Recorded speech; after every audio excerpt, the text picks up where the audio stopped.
आने वाले कुछ दिनों में आईआईटी जेईई और नीट के एग्जाम होने वाले हैं। तो जैसा कि आप जानते हैं कि इस साल भी काफ़ी बड़ी संख्या में बच्चे आईआईटी जेईई और नीट के एग्जाम में अपीयर होने वाले हैं, करीब 25 लाख और उससे ज़्यादा।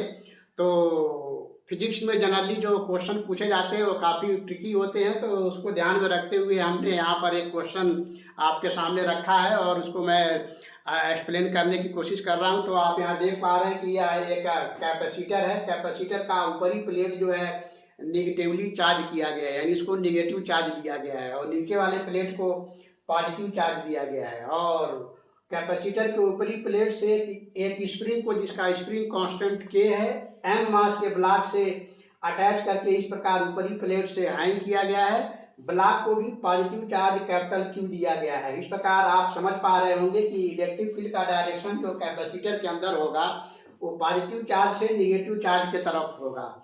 इस प्रकार इस इलेक्ट्रिक फील्ड में चार्ज ब्लॉक को स्प्रिंग के साथ अटैच करके इस तरह से हैंग किया गया है।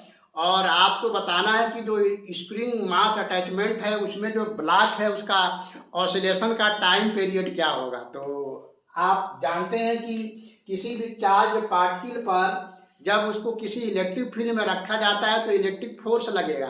तो इलेक्ट्रिक फोर्स लगने के कारण ये ब्लॉक जो होगा इसके टाइम पीरियड पे क्या फर्क पड़ेगा, ये ध्यान में रखते हुए ये प्रश्न बनाया गया है। और जनरली बच्चे यहाँ पर गलती कर जाते हैं, इसके टाइम पीरियड में इलेक्ट्रिक फील्ड का जो कंट्रीब्यूशन है उसको इन्वॉल्व कर लेते हैं, जिससे जो कि प्रश्न का जवाब जो है कि गलत हो जाता है। तो आप यहाँ देख पा रहे हैं कि इलेक्ट्रिक फील्ड में रखने के बावजूद भी जो इक्विलिब्रियम पोजीशन है ब्लॉक का केवल वो चेंज होगा, बट इसका ऑसिलेशन का टाइम पीरियड चेंज नहीं होगा। तो आप जानते हैं कि स्प्रिंग मास अटैचमेंट में जो ब्लॉक होता है उसका ऑसिलेशन का टाइम पीरियड सिर्फ स्प्रिंग के फोर्स कांस्टेंट और ब्लॉक के मास पे डिपेंड करता है। तो ऐसे में इलेक्ट्रिक फील्ड में रखने के बावजूद और ब्लॉक को पॉजिटिव चार्ज कैपिटल क्यू देने के बावजूद इसका ऑसिलेशन का जो इक्विलिब्रियम पॉइंट है वो शिफ्ट हो जाएगा, बट इसका टाइम पीरियड चेंज नहीं होगा। और इस ब्लॉक का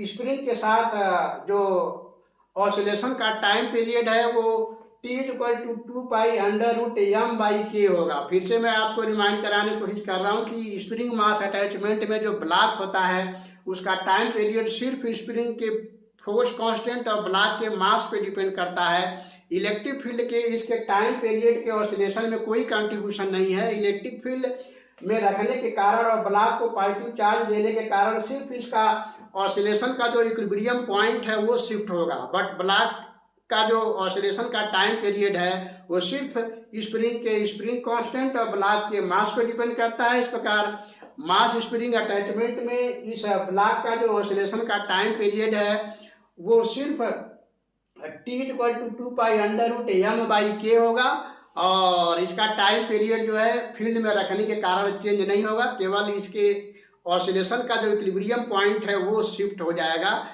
फिर से आप ध्यान दीजिए, मास स्प्रिंग अटैचमेंट में जो ब्लॉक है उसको पॉजिटिव चार्ज दिया गया और फिर इसको इस इलेक्ट्रिक फील्ड में रख करके ऑसिलेट कराया गया, तो इसका टाइम पीरियड बताना है। तो मास स्प्रिंग अटैचमेंट का टाइम पीरियड T=2π√m/k होगा। तो हम समझते हैं ये क्वेश्चन आपको काफ़ी अच्छे से समझ में आया होगा। तो इस तरह के क्वेश्चन जनरली आईआईटी जेईई और नीट के एग्जाम में पूछे जाते हैं, और जहाँ पे बच्चे काफ़ी दिक्कत महसूस करते हैं, तो हम समझते हैं कि काफ़ी अच्छे से आप इसका एक्सप्लेनेशन समझ पाए होंगे, और इस तरह के क्वेश्चन यदि आते हैं तो आप उसको बहुत अच्छे से हैंडल कर पाएंगे। तो फिर मिलते हैं नेक्स्ट वीडियो में किसी और क्वेश्चन के साथ, तब तक के लिए थैंक यू।